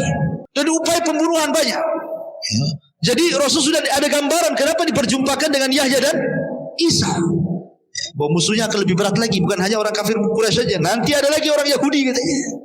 Kemudian naik ke langit ketiga, berjumpa dengan Nabi Yusuf. Langit ketiga berjumpa dengan Nabi Yusuf, seolah-olah mengatakan bahwa sebagaimana Yusuf juga dia disakiti oleh saudara-saudaranya, dicemplungkan ke sumur, dan itu ya, dihasadi, engkau pun sama, keluargamu wajar. Abu Lahab menyakiti kamu, keluargamu akan musuhi kamu, itu wajar karena Nabi juga seperti itu sebelumnya. Kemudian naik ke langit keempat, berjumpa dengan Idris, di mana Allah katakan wa rafa'nahu makanan 'aliyya. Idris diangkat ke tempat tinggi, maka engkau pun akan diangkat jauh lebih tinggi dibandingkan Idris. Bukan hanya sampai ke langit keempat, ke Sidratul Muntaha, secara hissi dan maknawi engkau akan menjadi orang mulia di tengah-tengah manusia, diangkat derajatmu. Wa rafa'na laka dzikra, kami angkat penyebutanmu, kata Allah. Naik lagi ke langit keberapa? Kelima, berjumpa dengan Nabi Harun. Harun lembut, disukai Bani Israel. Maka Rasul pun harus melembutkan kembali dakwahnya seperti lembutnya Harun kepada Bani Israel. Wa in kunta faddan ghalidhal qalbi lan faddu min hawlika. Kalau engkau keras wahai Muhammad, lari semua orang pun, gak akan menerima dakwah. Dapat pelajaran dakwah lagi. Naik lagi ke langit ke-6, berjumpa dengan Nabi Musa. Nabi Musa itu orang yang paling sabar dengan Bani Israel. Maka Rasul pun harus sabar menghadapi umatnya. Ya, dapat lagi kesabaran. Naik lagi ke Ibrahim alaihi salatu wassalam, ke langit ke-7. Kata Rasul, tidak ada Nabi yang mirip wajahku kecuali Ibrahim. Sebagaimana Ibrahim membangun Ka'bah di bumi, maka dia bersandar di Ka'bah malaikat Baitul Ma'mur sambil dikelilingi anak-anak kecil. Al-jaza min jinsil amal. Dan Nabi SAW pun akan meneruskan perjuangan Ibrahim dengan memakmurkan Ka'bah dan membebaskan kota Mekah. Jadi Isra Mi'raj ini pelajaran besar. Yang tadinya Rasul sesak dadanya gitu ya, turun daripada Isra Mi'raj semangat lagi dia. Udah ada, nengok para nabi aja lebih daripada saya. Makanya Allah mengatakan fasbir kama sabar ulul azmi minar rusul. Sabar kau Muhammad sebagaimana sabarnya ulul azmi dari kalangan Rasul sebelum. Jadi dapat vitamin baru nih Isra Mi'raj ini. Makin semangat Rasul. Lah kebetulan 1 tahun sebelum hijrah, atau mungkin 2 tahun sebelum hijrah, datanglah orang-orang Madinah dari kabilah Khazraj yang haji ke Mekah. Ketika Rasul sudah tidak bisa mendakwai penduduk Mekah, rupanya berjumpa dengan orang-orang Ansar. 12 orang dari kalangan orang-orang Khazraj, semua masuk Islam. Kemudian mereka berjanji akan datang tahun depan. Maka terjadilah pembaiatan yang kedua yang disebut Bai'ah Aqabah yang pertama, yang hanya 12 orang. Kemudian terjadi pembaiatan yang kedua, orang-orang Madinah datang ke Mekah yang berjumlah 73 orang. Dan ketika itu Rasul mengutus Mus'ab bin Umair, utus kau ke Madinah berdakwah di sana. Akhirnya Mus'ab berhasil mengislamkan para pembesar di Madinah, tersebarlah Islam di mana-mana. Lah ketika sahabat mereka hijrah ke Habasyah 2 kali, ya kan? Maka Rasul mengatakan Allah sudah mengizinkan aku untuk hijrah dan Allah sudah menentukan tempat untuk hijrah. Maka semua yang ada di Mekah hijrah ke Madinah, semua yang ada di Habasyah pulang gabung ke Madinah. Terjadilah hijrah pertama Rasul. Yang sebelumnya sahabat sudah hijrah ke Habasyah, tapi ini pertama Rasul hijrah dari Mekah. Bayangkan, Nabi SAW ketika hijrah itu usianya berapa tahun? Diangkat jadi Nabi saja 40 tahun. Kemudian Rasul tinggal di Mekah ketika diangkat jadi Nabi dan Rasul 13 tahun. Berarti Rasul itu ketika hijrah usianya 53 tahun. Sudah tua 53 tahun. Tidak pernah meninggalkan kota kelahirannya. Tiba-tiba diusir. Coba anda bayangkan, kita diusir dari Indonesia, dari NKRI, disuruh kemana? Kayak orang-orang atau apa itu Myanmar tuh ya.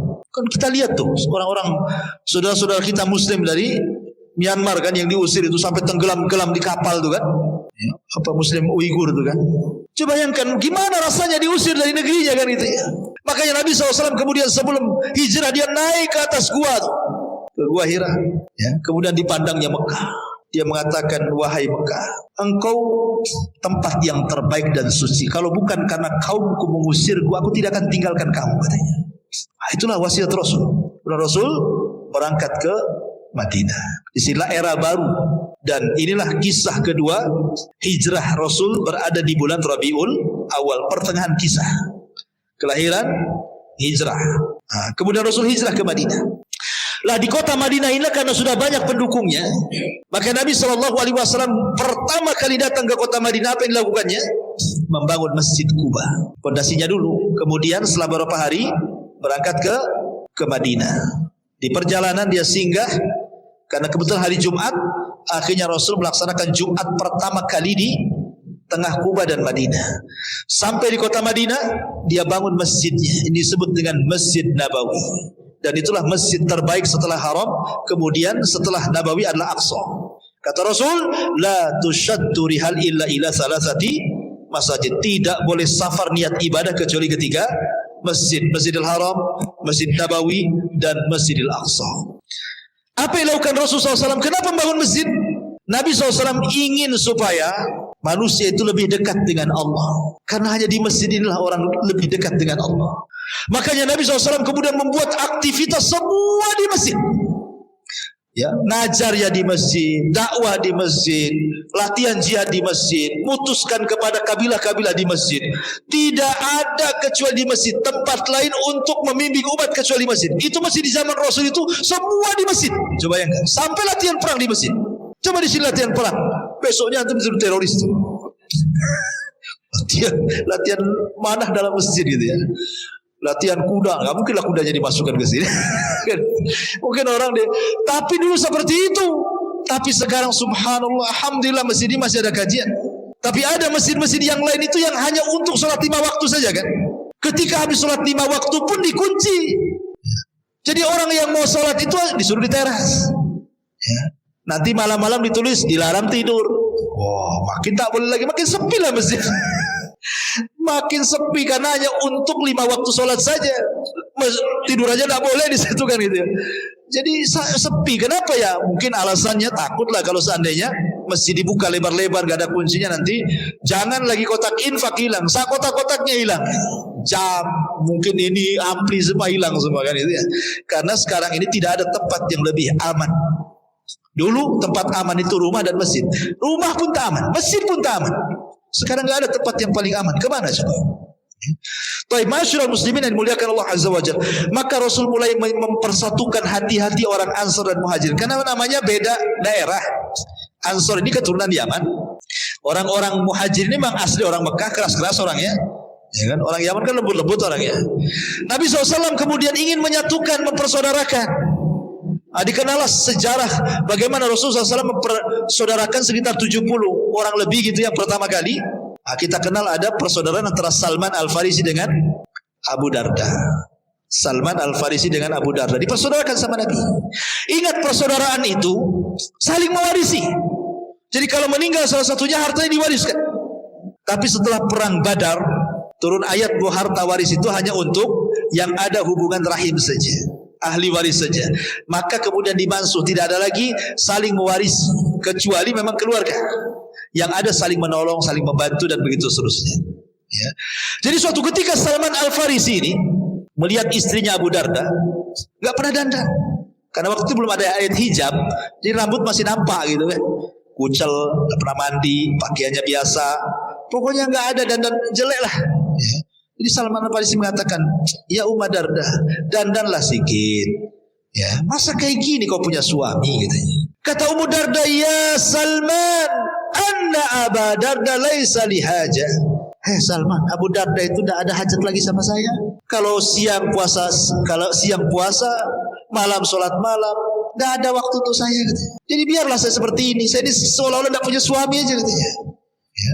Jadi orang dulu suami tidak perhatikan istri itu karena rajin ibadah. Kalau sekarang lain. Karena ada orang ketiga, keempat, kelima, keenam dan begitu seterusnya kan itu ya. Jadi akhirnya kemudian Salman mengatakan kepada Ummu Darda, udah gini aja, bilang saudaranya besok datang. Akhirnya kemudian Abu Darda mendengar saudaranya akan datang ke rumah. Wah, disediakan kamar yang bagus, makanan yang lezat. Ya, karena menyambut saudaranya, datanglah Salman malam-malam. Ketika itu Salman sudah disediakan kamar, nggak mau tidur dia, nggak mau tidur. Abu Darda sholat. Ya, kata Abu Darda, kenapa kau tak tidur wahai Salman saudaraku? Kata Salman, enggak. Saya akan tidur kalau kau tidur di sampingku katanya. Akhirnya Abu Darda terpaksa tidur, tidak sholat malam dia. Setelah sepertiga malam baru bangun. Ayo kita sholat katanya.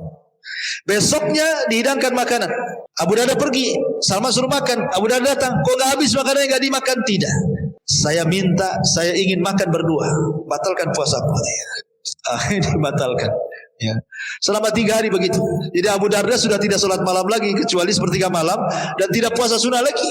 Sebelum pulang Salman menasihati, ya Abu Darda, ingat ya, aku pernah mendengar Rasul bersabda, engkau ini hidup kasih 3 hak. 1 hak untuk keluargamu, 1 hak untuk dirimu, 1 hak untuk Rabbmu. Jangan kau habiskan untuk Rabbmu saja. Kau ada keluarga, jiwamu pun punya hak, harus istirahat, nanti sakit katanya kan. Akhirnya sampailah kabar ini kepada Rasul. Apa kata Rasul? Sadaqah Salman, benar kata Salman itu. Begitulah ukhuwah mereka.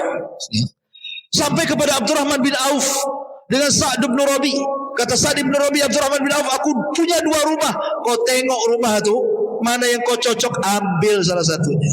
Sa'd Ibn Rabi tidak mengatakan, ini rumah yang saya tempati, saya punya rumah kos-kosan sana, aku ambil yang kos-kosan itu. Nggak gitu bahasanya. Ini 2 rumah, kau tengok mana yang cocok, ambil. Itu lain bahasanya kan. Aku punya 2 kebun, dua-duanya sudah mau buah kurmanya. Kau datanglah ke kebun dua-duanya, tengok mana yang kau cocok, ambil tuh 2 kebun tuh. Bukan bahasanya ini kebun mau berbuah, ini nanti saya panen, kau yang itu dulu aja, kau tanam dulu aja. Enggak gitu. Aku punya 3 istri, aku tengoklah 3-tiganya. Kan belum ada hijab waktu itu. Kalau kau cocok ke yang istri pertama atau istri kedua atau istri yang paling muda, istri ketiga, aku tinggal tunjuk saja Abdurrahman. Nanti besok ku ceraikan dia. Tunggu sampai masa idahnya. Ku danai kau nikah dengan dia. Ada orang kayak gitu, mengasihkan istrinya. Ya, satu aja pengen 2, yang 2 pengen 3. Mau dibalikan ke orang. Nggak bisa carok istri antum diambil orang. Artinya bahwa sampai seperti itulah persaudaraan Muhajirin dan Ansor gitu loh. Luar biasa itu. Siapa yang mendidik mereka? Nabi SAW. Sampai akhirnya kemudian setelah Rasul agak lama di kota Madinah, barulah terjadi syariat jihad. Terjadi peperangan banyak yang sudah saya ceritakan. Terjadi perang Badar, perang Uhud, perang Hunain, Fathu Makkah, Sulh Hudaybiyah, perang Tabuk, perang Mu'tah, macam-macam perang kan. Sampai akhirnya kemudian Nabi SAW berakhir di perang mana? Terakhir kita bahas perang Tabuk. Itulah perang yang terakhir Rasul, karena yang dilawan bukan musyrik Arab, yang dilawan bukan orang-orang Yahudi Madinah. Kenapa? Karena orang musyrik semua sudah masuk Islam, ya kan? Orang-orang Yahudi semua sudah terusir. Mekah Madinah sudah dikuasai. Perang Tabuk ini perang melawan Nasrani Romawi, dan Allah menangkan. Ya, Ma'asyiral muslimin yang dimuliakan Allah Azza wa Jalla. Lah setelah itulah kemudian detik-detik wafatnya, dan ini pembahasan terakhir bahwa kelahiran di bulan Rabiul Awal, hijrah di bulan Rabiul Awal, dan wafat pun di bulan Rabiul Awal. Bagaimana kisah kematiannya? Ma'asyiral muslimin yang dimuliakan Allah Subhanahu wa taala. Ketika Nabi SAW pulang dari Fathu Makkah, kemudian Nabi SAW turun ayat surah Al-Maidah ayat 3. Al-yawma akmaltu lakum dinakum wa atmamtu alaikum ni'mati wa raditu lakumul Islam madina. Aku sempurnakan kepada kalian agama kalian. Aku sempurnakan nikmatku untuk kalian dan Islam sebagai agama kalian. Maknanya dengan turun Al-Maidah ayat 3, selesai tugas Nabi. Apa? Selesai. Rasul sudah menyampaikan risalah semuanya. Agama sudah sempurna. Apalagi yang mau ditambah? Makanya kemudian Nabi SAW beberapa hari sebelum wafatnya, Nabi mengajak para sahabat untuk berziarah ke kuburan Uhud, ke kuburan syuhada Uhud. Rasul ingin katakan kepada para sahabat, kalaulah bukan karena Allah kemudian mereka, kalian tidak akan seperti ini sekarang. Rasul tidak pernah melupakan jasa orang, apalagi sudah meninggal dan sangat berjasa. Ya, Rasul mengajak para sahabat ke kuburan Uhud. Kalau bukan karena Allah kemudian mereka, nggak mungkin Mekah jadi negara Islam, Madinah jadi negara Islam, semua orang masuk Islam. Maka Nabi SAW mengucapkan salam kepada mereka, Assalamualaikum ya ahla Uhud. Ya, nas'alullah walakumul afiyah wa inna insyaallah bikumul lahiqun.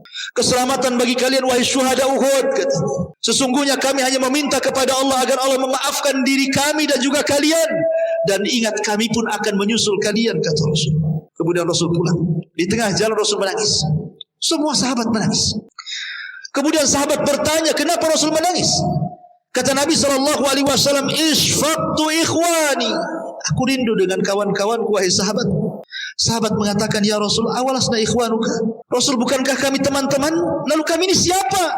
Kata Nabi SAW, antum lastum ikhwani. Kalian bukan saudara, bukan teman-temanku. Antum ashabi, engkau sahabatku. Lalu siapa teman-teman wahai Rasul?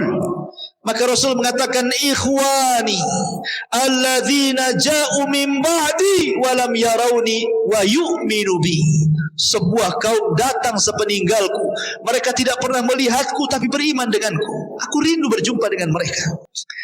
Akhirnya kemudian Rasul pulang, sampai akhirnya dia pun pada giliran rumah Maimunah. Disitulah mungkin semakin parah sakit Nabi SAW akibat racun yang pernah dimakannya. Sakit parah Rasul. Kemudian Rasul mengatakan kepada Maimunah, wahai Maimunah, kumpulkan istri-istriku yang lainnya, kumpulkan.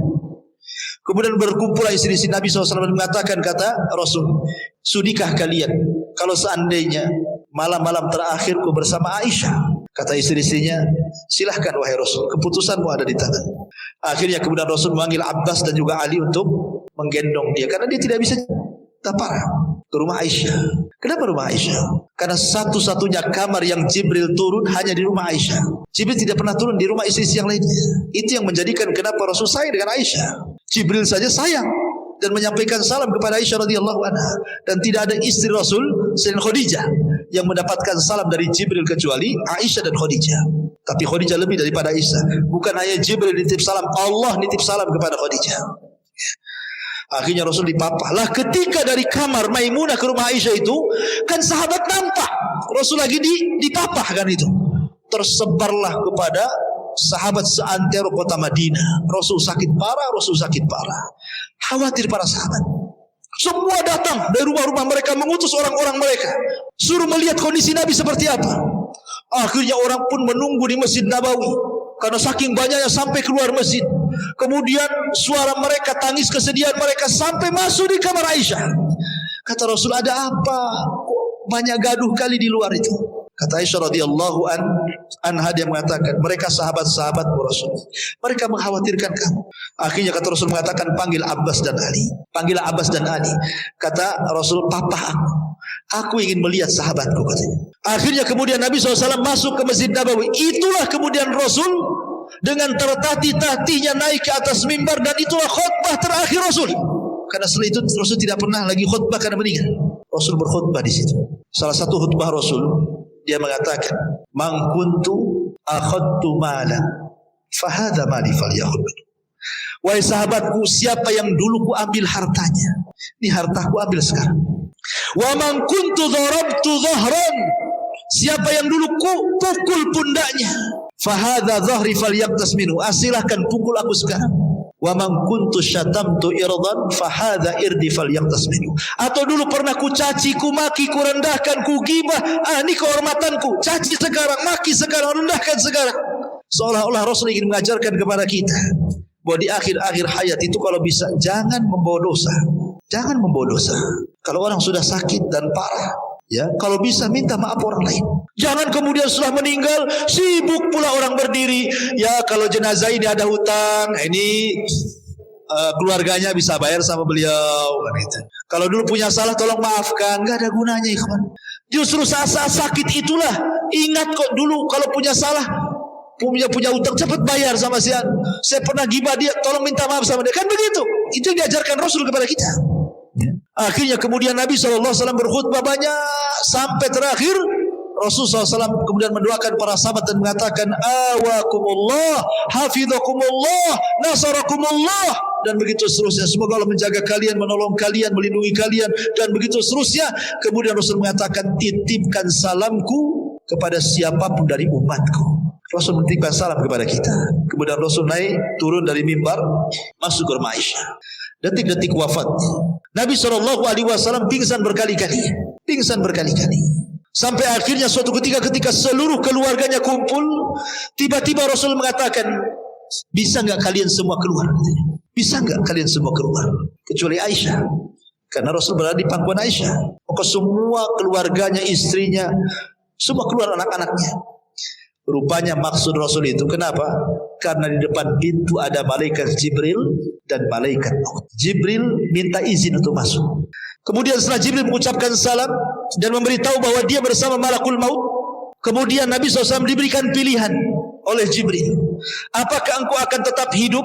So, malaikat maut tidak akan mencabut hari ini, dan engkau akan senang dengan apa yang kau telah perjuangkan selama ini, ataukah engkau akan menyusul saudara-saudaramu di Rafiqil A'la sana, di surga yang paling tinggi bersama para nabi, orang-orang soleh, para siddiqin, para syuhada?